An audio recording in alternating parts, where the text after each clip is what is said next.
तो जो clock timer में टाइमर एलईडी में टाइमर यूज़ करना है, तो टाइमर में क्या होता है कि हमें पहले ये समझना होगा कि क्लॉक की फ्रीक्वेंसी कितनी होती है। तो जो टोटल 8051 में जो टोटल क्लॉक फ्रीक्वेंसी होती है वो 12 मेगाहर्ट्ज़ की होती है। लेकिन टाइमर की जो होती है वो 1 मेगाहर्ट्ज़ होती है, क्योंकि जो एक मशीन साइकिल कंप्लीट होने में 12 क्लॉक साइकिल्स लगते हैं। तो इसलिए एक मशीन साइकिल कंप्लीट करने के लिए 12, क्योंकि 12 क्लॉक साइकिल लगते हैं, और एक मशीन साइकिल के बाद ही एक टाइमर का एक काउंट आगे बढ़ता है। तो इसलिए टाइमर जो है 1 मेगाहर्ट्ज़ पे ऑपरेट करता है। और 1 मेगाहर्ट्ज़ जो है का टाइम पीरियड जो है वो 1 माइक्रो सेकेंड होगा, क्योंकि टाइम पीरियड का फॉर्मूला होता है 1/फ्रीक्वेंसी। तो इसलिए 1/1 मेगाहर्ट्ज़ जो है 1 माइक्रो सेकेंड हो गया। और वो टाइमर जो है वो टोटल काउंट जो है वो 65536 काउंट कर सकता है, टाइमर मोड 1। तो यानी कि 1 माइक्रो सेकेंड में टाइमर 655 एक काउंट करने में एक माइक्रो कंट्रोलर को एक काउंट करने में एक माइ एक माइक्रो सेकेंड लगता है। तो 65536 काउंट करने में 65536 माइक्रो सेकेंड्स लगेंगे। अब 65536 माइक्रो सेकेंड्स का मतलब ही होता है 65.536 मिली सेकेंड्स, क्योंकि माइक्रो सेकेंड को 10⁻³ से मल्टीप्लाई करेंगे तो मिली सेकेंड में हो जाएगा। ठीक है, तो ये टोटल इसका यानी कि अगर मैक्सिमम डिले एक टाइमर जो दे सकता है वो 65.536 मिली सेकेंड दे सकता है। तो अभी आगे जो है वो ये है कि टाइमर में मोड्स होते हैं। एक टाइमर 0 होता है, टाइमर मोड 1 होता है। एक मिनट, हाँ, मोड 1 होता है, मोड 2 होता है, मोड 3 होता है। तो टाइमर मोड, अगर हम टाइमर टी मोड की वैल्यू अगर हमने 0 0 डाली तो टाइमर मोड 0 होता है, 0 1 डाली तो मोड 1, 1 0 डाली तो मोड 2, 1 1 डाली तो मोड 3। ओके, तो अभी ये जो है हमें ये टाइमर की वैल्यूज डालनी होती है, कि जैसे कि मेरे को काउंट काउंट डालना है। अगर मेरे को काउंट जो है 15536 से शुरू करना है, तो मेरे को उसका उसका जो है वो नंबर डेसिमल नंबर को बाइनरी में कन्वर्ट करना पड़ेगा। और फिर उसको 8 8 में डिवाइड करके, और उसको 8 8 के सेट्स में उसको हेक्स में कन्वर्ट करके उसका हायर बिट और लोअर बिट असाइन करना पड़ेगा। तो यहाँ पर जो TH0 है, ये टाइमर मोड 0 का हायर बिट है, और TL0 है, ये टाइमर मोड 0 का लोअर बिट है। और ये टाइमर मोड 1 का हायर बिट है, टाइमर मोड 0 का लोअर बिट है। लेकिन अभी हम लोग सिर्फ टाइमर मोड 0 ही यूज़ करने वाले हैं।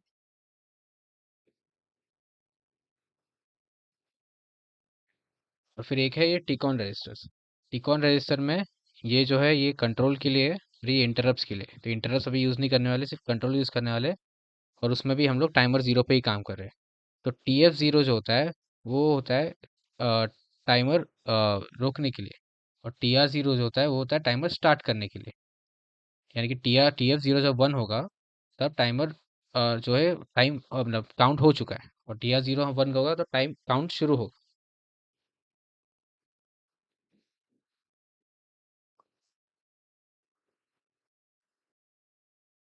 अब इसे एक एग्जांपल से समझते हैं कि अभी ये जो है हमें क्विज में दिया था प्रोग्राम, कि हमें क्या करना है, हमें सारे लाइट्स ऑन करने हैं 0.5 सेकेंड्स के लिए, और ऑफ करना है 1.5 सेकेंड्स के लिए। तो इसमें क्या किया कि पहले ये ORG00H यानी कि स्टार्टिंग ओरिजिन, यानी कि 0 से होना चाहिए। पोर्ट 1, पोर्ट 1 ये P1 पोर्ट 1 है। पोर्ट 1 में हम लोग जो है LEDs एक्सटर्नली कनेक्ट करने वाले हैं, इसीलिए मैंने पोर्ट 1 लिखा है वहाँ पर। तो पोर्ट 1 की वैल्यू जो है 0 0 0 FFH होनी चाहिए, यानी कि सबकी वैल्यू 1 होनी चाहिए उस पोर्ट की। अभी उसका मतलब है कि ऑन होंगे सारे LEDs। और फिर ये एलकॉल डिले 1 का मतलब है, एलकॉल का मतलब है कि वो इस मेथड को इस मेथड को कॉल करने वाला है। तो TLA1 यहाँ पर प्रोग्राम करके रखा है। तो इसका इसका फ्लो जो है वो ऐसा होगा कि पहले यहाँ इधर रहेगा, फिर इधर रहेगा, फिर इधर जैसे ही आएगा वो सीधा यहाँ पर जंप कर देगा। अब यहाँ पर ये टी मॉड की वैल्यू मैंने 0 1 H की है। 0 1 H का मतलब है मोड 1। R2 की वैल्यू 32 H है, 32 H का मतलब है 50 टाइम्स। तो उस और जो यहाँ पर TL0 और TH0 है, TH0 जो है हायर बिट है, 555536 का हायर बिट है, और 5556 का लोअर बिट है 0F0H, यानी कि ये यहाँ पर 5536 का हायर बिट D8 और लोअर बिट F0।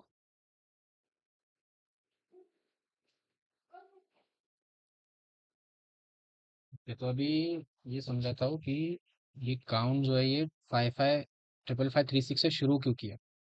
तो अभी हमने देखा था तो अभी हमने देखा था कि जो टोटल काउंट है यानी कि लास्ट काउंट है वो 65536 है। और हमने शुरू किया है अभी 55536 से। और एक काउंट करने में और जो है एक काउंट करने में 1 माइक्रो सेकेंड लगता है।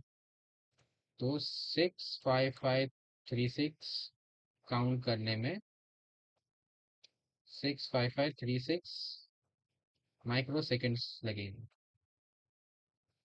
यानी कि ये होता है 65.536 मिली सेकेंड्स। तो अभी हम क्या करते हैं कि अभी हम स्टार्टिंग काउंट को मैनिपुलेट कर सकते हैं। तो अगर मुझे लाइक 1 सेकेंड चाहिए या फिर 0.5 सेकेंड चाहिए तो मैं क्या कर सकता हूँ कि अभी मैंने यहाँ पे स्टार्टिंग काउंट अगर 55536 किया तो एंड काउंट तो फिक्स्ड है 65536। तो टोटल काउंट कितना हो गया 10000 काउंट हो गया बराबर। यानी कि इतना काउंट करने में इसको अ, अ, जो है तो इसका मतलब है कि 10,000 काउंट काउंट करने के लिए हमें 10,000 सब 10 मिली सेकेंड लगेंगे। क्योंकि एक माइक्रो सेकेंड जो है वो 10⁻³ मिली सेकेंड। 1 माइक्रो सेकेंड को 10⁻³ से मल्टीप्लाई करेंगे तो हमें 1 मिली सेकेंड मिलता है। इसलिए यहाँ पर इसकी 65536 माइक्रो सेकेंड जो है 65.536 मिली सेकेंड हो गया। वैसे ही 10,000 का काउंट करने के लिए 10,000 माइक्रो सेकेंड लगेंगे तो वो 10 मिली सेकेंड हो जाएगा। तो अभी हमें क्या चाहिए हमें अभी काउंट जो है वो चाहिए 0.5। तो हम क्या करेंगे कि हमें अभी 10 मिली सेकेंड्स मिला है ना। तो अगर हम इसी साइकिल को इस 10,000 की काउंट के साइकिल को अगर हम 50 टाइम्स करें यानी कि एक यानी 10,000 के काउंट को 50 टाइम्स रिपीट करें तो यानी कि एक 10,000 काउंट को 10 मिली सेकेंड्स लग रहे हैं। 10 मिली सेकेंड लग रहे हैं कि यानी कि 10 × 10⁻³ -3 सेकेंड्स है ये। इसको अगर मैं मल्टीप्लाई करूँ 50 से तो ये हो जाएगा 0.5 सेकेंड्स। क्योंकि ये बनता है 500 मिली सेकेंड्स। ये 500 मिली सेकेंड्स बनता है जो कि इक्वल है 0.5 सेकेंड्स। तो वही हमने यहाँ पर किया है। हमने क्या किया है यहाँ पर स्टार्टिंग काउंट जो है 55536 किया। TH0 और TL0 को असाइन करके R2 की वैल्यू 50 रखी। तो अब हम क्या कर रहे हैं हम जो है स्टार्टिंग काउंट जो है 55536 से शुरू करेंगे। उस चीज़ को 50 बार मल्टीप्लाई करेंगे यानी कि हमें 0.5 सेकेंड्स। क्योंकि 10,000 करने में इसको 10 मिली सेकेंड लगता है तो अगर उसको 50 बार करेंगे उसी 10 मिली सेकेंड की साइकिल को तो हमें 0.5 सेकेंड्स बाद वो 0.5 सेकेंड्स तक वो रहेगा। तो वही किया हमने वहाँ पर। उसके बाद जो है हमने TR0 को सेट किया। TR0 यानी कि काउंटर स्टार्ट होगा। और फिर ये जो है ये statement JNB jump if no bit TF0 के का मतलब है कि ये जो के लेवल है ये इसी लाइन में रहना चाहिए जब तक TF0 की वैल्यू जो है जब तक TF0 में कोई बिट नहीं है। जंप इफ नो बिट है यानी कि TF0 में अगर कोई बिट नहीं रहेगा यानी कि TF0 जीरो रहेगा तो ये के में रहेगा। के में जंप तो ये के में जंप होगा के यही लाइन है, तो ये इसी में रहेगा। और जब TF0 1 होगा यानी कि जब एक काउंट कंप्लीट हो जाएगा तभी TF0 1 होगा तब जो है वो नेक्स्ट लाइन में जाएगा। तो नेक्स्ट लाइन में हमने वापस TR0 को क्लियर किया है क्योंकि हमें टाइमर वापस शुरू करना है और TR0 को भी वापस जीरो किया है। और DJNZ यानी कि decrement jump if no zero यानी कि अगर R2 की वैल्यू जीरो नहीं है तो वो रिपीट होगा रिपीट लेवल पे जाएगा। रिपीट लेवल यहाँ से शुरू होगा और ये कब तक होगा ये 50 टाइम्स होगा। ये 50 टाइम्स होगा और 50 टाइम्स होने के बाद वो 0.5 सेकेंड कंप्लीट हो जाएगा। और एक बार 0.5 सेकेंड हो गया 50 टाइम्स कंप्लीट हो गया ये जीरो हो गया तो उसके बाद ये नेक्स्ट लाइन पे जाएगा रिटर्न। और रिटर्न होके ये इस लाइन इसके नीचे वाली लाइन यानी कि फोर्थ लाइन पे आ गई। फिर फोर्थ लाइन में हमने क्या किया है कि P1 जो है 0 0 H, 0 0 H का मतलब है कि सारी एलईडीज अब ऑफ है।